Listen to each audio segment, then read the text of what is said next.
దొండకాయ masala curry process చూసేద్దాం, వచ్చేసేయండి. ఫస్ట్ దొండకాయల్ని కడిగేసుకొని ఒక చిల్లుగిన్నెలోకి తీసుకొని ఉంచుకోవాలండి. ఈ దొండకాయని ఇలా అన్నీ కట్ చేసి ఉంచుకోవాలి.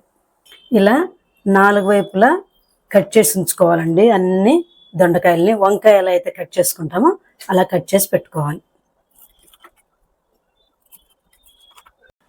ఇలాగా అన్నీ కట్ చేసి చిన్న కుక్కర్లో వాటర్ వేసుకొని కొంచెం ఉప్పు వేయాలండి. ఇందులో వేసి ఒక విజిల్ పెట్టుకోవాలి.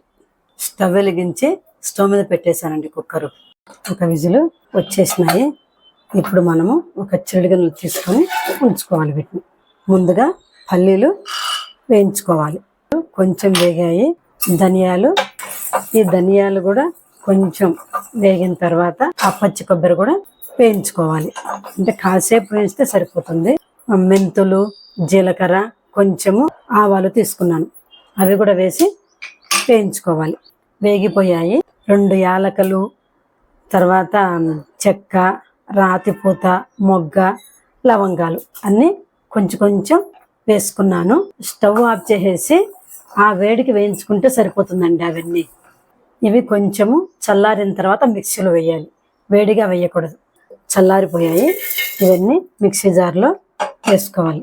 దాంతోపాటు ఎల్లిపాయ రెబ్బలు 5, అల్లం ముక్కలు ఒక 4, కొంచెం కారము, కాస్త ఉప్పు. ఆల్రెడీ దొండకాయల్లో మనం ఉప్పు వేసాం కాబట్టి కొంచెము తక్కువగా వేసుకోండి, చూసి వేసుకోండి. కొంచెం పసుపు, కడిగి నానబెట్టుకున్న చింతపండు. ఇలా గ్రేవీని మిక్సీలో మెత్తగా వేసి ఉంచుకోవాలి. కొన్ని ఆవాలు, కొంచెము జీలకర్ర వేసుకోవాలి.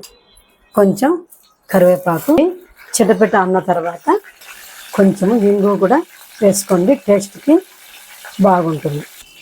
మిక్సీలో వేసుకున్న గ్రేవీని ఇందులో వేసేసుకోవాలి. ఉడకబెట్టి ఉంచుకున్నాం కదా, ఈ దొండకాయలన్నీ ఇందులో వేసి కలిపి 5 నిమిషాలు మూత పెట్టేస్తాం. దొండకాయ మసాలా కర్రీ రెడీ అయిపోయింది. సర్వ్ చేసుకొని తినేటివేనండి. వేడి వేడిగా ఉందండి అన్నము.